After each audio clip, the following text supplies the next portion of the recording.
Hello दोस्तों, कैसे हैं आप सब। स्वागत है आप सभी का आपके अपने चैनल शिक्षा अकेडमी पर। तो आज का यह वीडियो क्लास 10 हिंदी 2024 बोर्ड वालों के लिए सबसे ज्यादा महत्वपूर्ण होने वाला है, क्योंकि आज के इस वीडियो में हम देखने वाले हैं महत्वपूर्ण वस्तुनिष्ठ प्रश्न, महत्वपूर्ण गद्यांश पद्यांश और 30 सबसे महत्वपूर्ण दीर्घोत्तरीय प्रश्न, जो कि आपके बोर्ड एग्जाम के लिए सबसे ज्यादा महत्वपूर्ण है फ्रेंड। जहां से आपका 70 नंबर बिल्कुल पक्का हो जाएगा और यह इससे बाहर क्वेश्चन नहीं आएगा। ये सभी प्रश्न आपके बोर्ड एग्जाम 2024 के लिए VVIMP क्वेश्चन आए। तो बने रहे वीडियो के अंत तक। और आइए सबसे पहले हम देखते हैं वस्तुनिष्ठ प्रश्न, फिर देखेंगे हम महत्वपूर्ण गद्यांश पद्यांश और 30 सबसे महत्वपूर्ण दीर्घोत्तरीय प्रश्न, जिसमें आपके 3, 4, 5 ये सभी अंक के क्वेश्चन सम्मिलित है फ्रेंड्स। अगर इसको आप तैयारी कर लेते हैं तो आपका 70 नंबर बिल्कुल पक्का हो जाएगा। ठीक है, तो आइए आज के इस वीडियो को करते हैं शुरुआत। तो हमें वस्तुनिष्ठ प्रश्न में पहला प्रश्न दिया है, जिस समासिक शब्द में दोनों पद प्रधान होते हैं उसे कहते हैं।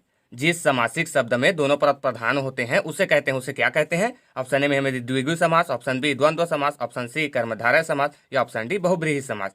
तो जिस समासिक शब्द में दोनों पद प्रधान होते हैं उसे क्या कहते हैं? उसे द्वंद्व समास कहते हैं फ्रेंड। द्वंद्व समास में ही दोनों पद प्रधान होते हैं। ठीक है, दूसरा ऑब्जेक्टिव क्वेश्चन है, चने के सिर पर किस रंग की पगड़ी सजी हुई है? चने के सिर पर किस रंग की पगड़ी सजी हुई है? ऑप्शन ए में हमें दिया है लाल रंग की, ऑप्शन बी पीले रंग की, ऑप्शन सी गुलाबी रंग की या ऑप्शन डी हरे रंग की। तो चने के सिर पर किस रंग की पगड़ी सजी हुई है? तो इसका राइट आंसर हो जाएगा ऑप्शन सी गुलाबी रंग की, क्योंकि चने के पेड़ में जो फूल होता है वो गुलाबी रंग का होता है फ्रेंड, उसी को कहा गया है। तो चने के सिर पर किस रंग की पगड़ी सजी हुई है? गुलाबी रंग की। ठीक है, पिंक कलर का होता है।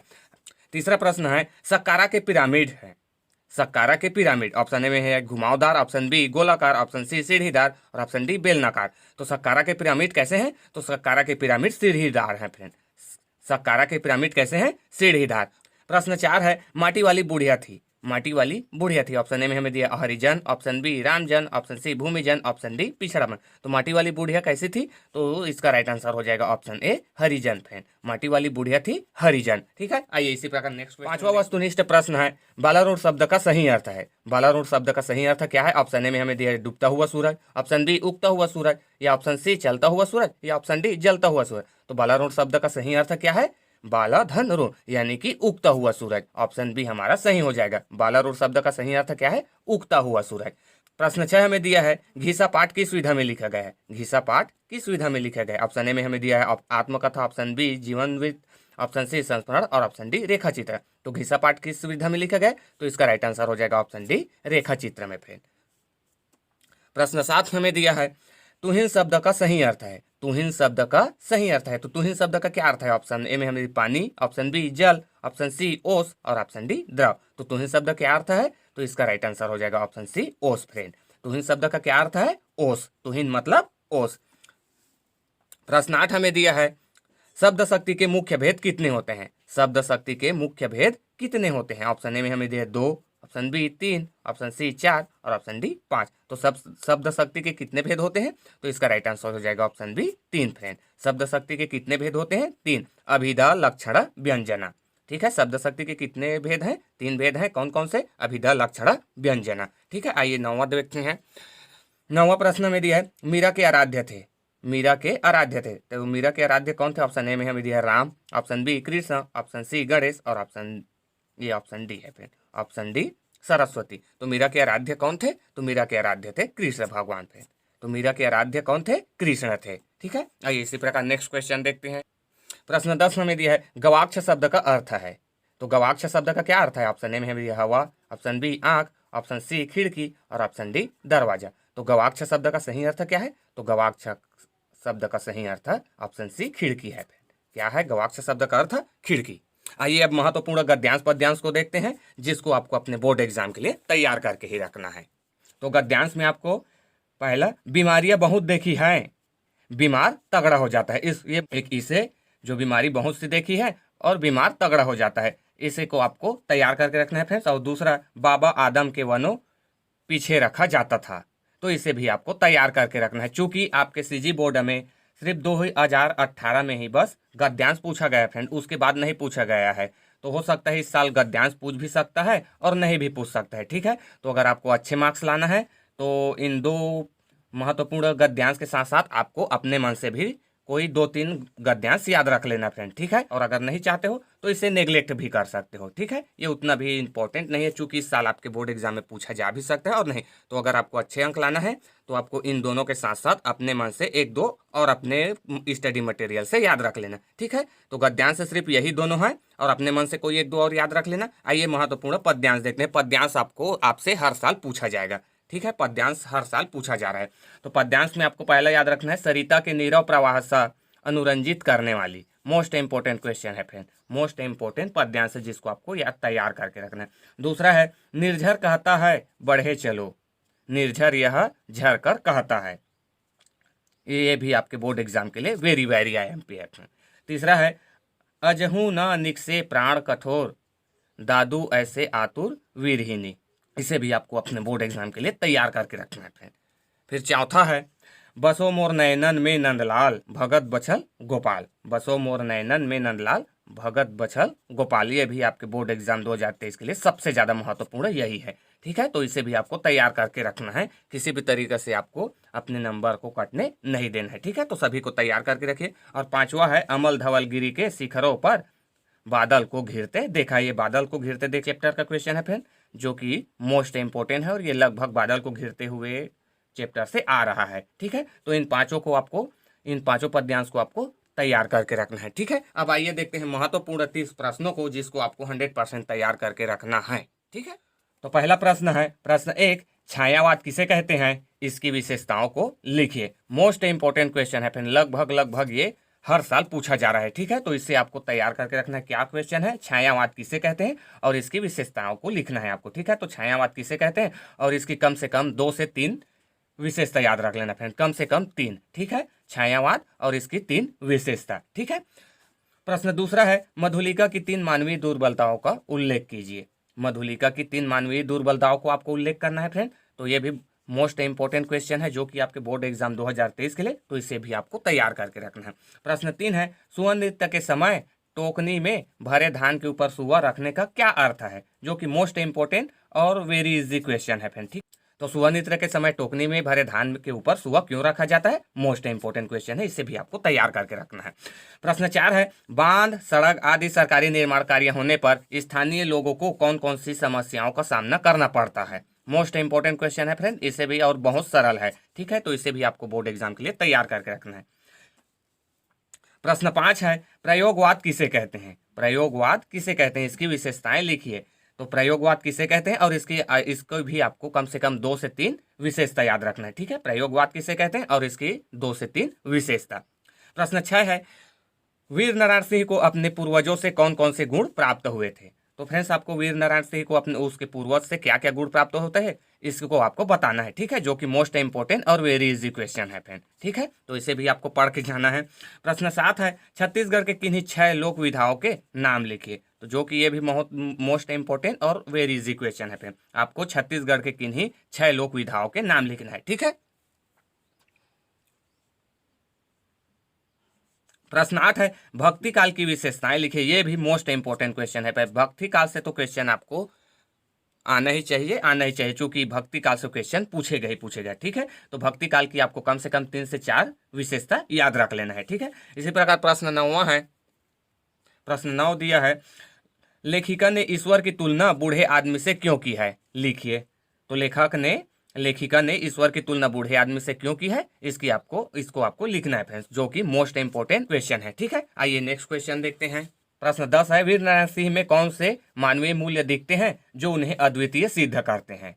वीर नारायण सिंह में कौन से ऐसे मानवीय मूल्य दिखते हैं जो उन्हें अद्वितीय सिद्ध करते हैं। मोस्ट इंपोर्टेंट क्वेश्चन है फ्रेंड, वीर नारायण सिंह के बारे में भी आपसे क्वेश्चन पूछा ही जाएगा, ठीक है। तो इसे भी आपको तैयार करके ही जाना है अपने बोर्ड एग्जाम में। फिर प्रश्न 11वां है, तुरतुरिया क्यों प्रसिद्ध है। देखो फ्रेंड, वेरी इजी और मोस्ट इंपोर्टेंट क्वेश्चन है। तो आपको तुरतुरिया क्यों प्रसिद्ध है ये बताना है। प्रश्न 12वां में दिया है, जेब कतरा कहानी पढ़ने के बाद मन में कौन से भाव जागृत होते हैं, लिखिए, ठीक है। तो आपको जेब कतरा कहानी पढ़ने के बाद मन में कौन से भाव जागृत होते हैं यही आपको लिखना है, ठीक है, जो कि मोस्ट इंपोर्टेंट और वेरी इजी क्वेश्चन है फ्रेंड, ठीक है। तो इससे आपको आपकी तैयारी करके जाना है। प्रश्न 13 है, शक्ति की आराधना जवारा का वर्णन कीजिए। तो फ्रेंड्स, आपको शक्ति की आराधना जवारा का वर्णन करना है, ठीक है। जो कि मोस्ट इंपोर्टेंट क्वेश्चन है। प्रश्न 14 है, बीमारी शब्द को लेखक ने किन किन संदर्भों में प्रयोग किया है? टेक्स्ट को बीमारी के रूप में देखने का क्या आशा है? तो ये टेक्स्ट वाला क्वेश्चन है फ्रेंड, जो कि मोस्ट इंपोर्टेंट क्वेश्चन है। ठीक है, तो इसे भी आपको तैयार करके जाना है कि बीमारी शब्द को लेखक ने किन किन संदर्भों में प्रयोग किया है और टेक्स्ट को बीमारी के रूप में देखने का क्या क्या क्या आशा है। ठीक है, प्रश्न 15 है, सी कुमार की माँ क्या कहते कहते रो पड़ी? तो ये भी मोस्ट इंपोर्टेंट क्वेश्चन है फ्रेंड, यहाँ से भी आपको क्वेश्चन आने ही आना है। तो सी कुमार की माँ क्या कहते कहते रो पड़ी? ठीक है, तो इसको आपको बताना है। प्रश्न 16 है, कहानी सुनाए जाने के बाद निस्तब्धता क्यों छा गई? कहानी सुनाए जाने के बाद निस्तब्धता क्यों छा गई? ये भी मोस्ट इंपोर्टेंट क्वेश्चन है फ्रेंड, इसे भी आपको तैयारी करके जाना है। ठीक है, प्रश्न 17 है, विवाह पूर्व लड़की की मायके के प्रति कैसी जिम्मेदारी होती है और विवाह पश्चात ससुराल में उसके क्या क्या दायित्व होते हैं? लिखिए। तो फ्रेंड्स, विवाह पूर्व लड़की की मायके के प्रति कैसी जिम्मेदारी होती है और विवाह के पश्चात ससुराल में उसके क्या क्या दायित्व होते हैं, इसको आपको लिखना है, जो कि मोस्ट इंपोर्टेंट और वेरी इजी क्वेश्चन है फ्रेंड। ठीक है, तो इसे भी आपको पढ़ के ही जाना है। आइए नेक्स्ट क्वेश्चन देखते हैं। प्रश्न 18 है, जीवन का झरना कविता में मानव का मृत हो जाना क्यों और कब बताया गया है? लिखिए। जीवन का झरना कविता में मानव का मृत हो जाना क्यों और कब बताया गया है? लिखिए। तो फ्रेंड्स, आपको इसे बताना है, जो कि मोस्ट इंपोर्टेंट और वेरी इजी क्वेश्चन है फ्रेंड, तो इसे भी आपको तैयार करके जाना है। प्रश्न 19 है, मरिया प्रथा ने सुकुमार की जिंदगी को किस तरीके से बदल दिया? मरिया प्रथा ने शिव कुमार की जिंदगी को किस तरह बदल दिया, जो कि मोस्ट इंपोर्टेंट और वेरी इजी क्वेश्चन है फ्रेंड। ठीक है, तो इसे भी आपको तैयार करके ही जाना है ऐसे ऐसे क्वेश्चनों को। ठीक है, प्रश्न 20 है, फैक्ट्री में काम करते हुए घायल या दुर्घटनाग्रस्त दिव्यांग मजदूरों के प्रति मालिकों की क्या क्या जिम्मेदारियां होनी चाहिए? इसको आपको लिखना है। ठीक है, तो ये भी मोस्ट इंपोर्टेंट और वेरी इजी क्वेश्चन है फ्रेंड, ऐसे ऐसे क्वेश्चन आपसे पूछा ही जाएगा। ठीक है, प्रश्न 21 है, वाच्य किसे कहते हैं? प्रकार व उदाहरण सहित परिभाषा लिखिए। तो फ्रेंड्स, आपको बताना है कि वाच्य किसे कहते हैं और वाच्य के कितने प्रकार हैं और उदाहरण सहित आपको परिभाषित करना है। ठीक है, जो कि मोस्ट इंपोर्टेंट क्वेश्चन है और व्याकरण का क्वेश्चन है, तो ऐसा क्वेश्चन तो आपको आना ही चाहिए और ये क्वेश्चन आपके बोर्ड एग्जाम में आपको देखने को ही मिलेगा। ठीक है, तो ऐसे क्वेश्चनों को तैयार कर लीजिए। फिर प्रश्न 22 दिया है, नदी का उद्गम अमरकंटक पाठ में वर्णित सौंदर्य को अपने शब्दों में व्यक्त कीजिए। तो फ्रेंड्स, आपको नदी का उद्गम अमरकंटक पाठ में वर्णित सौंदर्य कैसा सौंदर्य है वो आपको अपने शब्दों में व्यक्त करना है, जो कि मोस्ट इंपोर्टेंट और वेरी इजी क्वेश्चन है फ्रेंड। एक बार इसे पढ़ लीजिए, फिर आपको अपने शब्दों में उसे लिखना है। ठीक है, तो एक बार पढ़ लीजिए, फिर आप अपने शब्दों में तो लिख ही सकते हैं। ठीक है, तो अच्छे से समझ के एक बार पढ़ लीजिए, जो कि मोस्ट इंपोर्टेंट क्वेश्चन है। फिर प्रश्न 23 है, प्रश्न 23 है, उन 4 बिंदुओं को लिखिए जहां पर गोधुली कहानी में परिस्थिति बदलती है। तो फ्रेंड्स, आपको उन 4 बिंदुओं को यानी कि 4 पॉइंट लिखना है, जो कि 4 नंबर में पूछा जाएगा, जहां पर गोधुली कहानी में परिस्थिति बदल जाती है। ठीक है, जो कि मोस्ट इंपोर्टेंट क्वेश्चन है। प्रश्न 24 है, सी कुमार ने बैठक में क्या विनती की? तो सी कुमार ने बैठक में क्या विनती की, ये आपको बताना है। वह किसान से मजदूर कैसे बन गया, ये आपको बताना है। ठीक है, तो ये भी आपको 4 से 5 नंबर में पूछा जाएगा कि सी कुमार ने बैठक में क्या विनती की, वह किसान से मजदूर कैसे बन गया, और ये मोस्ट इंपोर्टेंट क्वेश्चन भी है। ठीक है, इसी प्रकार प्रश्न 25 हमें दिया है। प्रश्न 25 हमें दिया है, शुष्कत आवत हो ही भैया मोर, पंक्ति के अनुसार दुल्हन की मनोदशा का वर्णन कीजिए। जो कि मोस्ट इंपोर्टेंट और वेरी इजी क्वेश्चन है फ्रेंड, तो आपको ये याद होना चाहिए कि शुष्कत आवत हो ही भैया मोर, पंक्ति के अनुसार दुल्हन की मनोदशा का आपको वर्णन करना है। ठीक है, जो कि मोस्ट इंपोर्टेंट और वेरी इजी क्वेश्चन है। ठीक है, प्रश्न 26 है, मीरा को जो अमूलक वस्तु मिली है उसके बारे में वे क्या क्या बता रही हैं, अपने शब्दों में लिखिए। तो फ्रेंड्स, आपको मीरा को जो अमूलक वस्तु मिली है उसके बारे में वे क्या क्या बता रहे, उसी को आपको बताना है, वो भी अपने शब्दों में। तो इसे भी आप एक बार अच्छे से पढ़ लीजिए, फिर आप अपने शब्दों में लिख सकते हैं, जो कि मोस्ट इंपोर्टेंट क्वेश्चन है इस साल के बोर्ड एग्जाम के लिए। ठीक है, प्रश्न 27 हमें दिया है, लेखक की माँ को जेब कतरे ने पैसे क्यों भेजे? लेखक की माँ को जेब कतरे ने पैसे क्यों भेजे, ये भी आपके लिए मोस्ट इंपोर्टेंट क्वेश्चन है फिर, तो इसे भी आपको तैयार करके रखना है। लेखक की माँ को जेब कतरे ने पैसा क्यों भेजा? ठीक है, तो उसी को आपको बताना है क्यों भेजा पैसा को। ठीक है ना, जो कि वेरी इजी क्वेश्चन है। प्रश्न 28 हमें दिया है, बादल को घिरते देखा है, कविता के प्रकृति चित्रण को अपने शब्दों में लिखिए। तो बादल को घिरते देखा है, कविता में प्रकृति को कैसे चित्रण किया गया है, उसी को आपको अपने शब्दों में लिखना है। ठीक है, तो ये अपने शब्दों में, तो इसे एक बार आप अच्छे से अपने स्टडी मटेरियल से देख लीजिए, पढ़ लीजिए, फिर आप उसे अपने शब्दों में लिख ही सकते हैं। ठीक है, तो एक बार पढ़ लीजिए। तो इसे भी आपको तैयार करके ही रखना है। ठीक है, ऐसे ऐसे क्वेश्चन मोस्ट इंपॉर्टेंट और वेरी इजी क्वेश्चन होते हैं फ्रेंड, जहाँ पे आपको अपने शब्दों में लिखने के लिए कहा जाता है। ठीक है, तो एक बार इसे भी तैयारी करके ही जाना है। फिर हमें प्रश्न 29 दिया है, भूखन ने शिव कुमार को पुलिस की नौकरी करने की सलाह क्यों दी? भूखन ने शिव कुमार को पुलिस की नौकरी करने की सलाह क्यों दी? उसकी नौकरी कैसे छूट गई? स्पष्ट कीजिए। तो फ्रेंड्स, भूखन ने शिव कुमार को पुलिस की नौकरी करने की सलाह क्यों दी, उसको बताना है आपको, और उसकी नौकरी कैसे छूट गई ये आपको बताना है। इसी को आपको स्पष्ट करते हुए बताना है। ठीक है, तो जो कि आपसे 4 से 5 नंबर में पूछा जाएगा, जो कि मोस्ट इंपॉर्टेंट क्वेश्चन है। ठीक है, आइए इसी प्रकार आज के इस वीडियो का लास्ट और 30वां क्वेश्चन देखते हैं, जो कि 30वां प्रश्न हमें दिया है और जो कि मोस्ट इंपॉर्टेंट है। अविवेकपूर्ण अंधाधुंध खनन से अमरकंटक क्षेत्र के पर्यावरण को किस प्रकार नुकसान हो रहा है? अपने शब्दों में स्पष्ट कीजिए। ये भी मोस्ट इंपॉर्टेंट और वेरी इजी क्वेश्चन है फ्रेंड। ऐसे ही क्वेश्चन आपको आपके बोर्ड एग्जाम में देखने को मिलेगा। अविवेकपूर्ण अंधाधुंध खनन से अमरकंटक क्षेत्र के पर्यावरण को किस प्रकार नुकसान हो रहा है, ये आपको बताना है, वो भी अपने शब्दों में फ्रेंड। ठीक है, तो इस तरीके से ये 30 मोस्ट इंपॉर्टेंट क्वेश्चन है, जिसको आपको अपने बोर्ड एग्जाम से पहले तैयार करके रखना है। ठीक है, यही क्वेश्चन आपको अपने बोर्ड एग्जाम में देखने को मिलेगा फ्रेंड। तो आज के वीडियो में बस इतना ही। अगर वीडियो आपको अच्छा लगा हो तो वीडियो को लाइक करें, शेयर करें, और नए हो तो चैनल को सब्सक्राइब करके बेल आइकन को प्रेस कर लें फ्रेंड, इसी तरीके के वीडियोस पाने के लिए, क्योंकि अभी आपका मैराथन वीडियो चल रहा है और आगे भी वीडियो आएगा। ठीक है, सो थैंक्स फॉर वॉचिंग।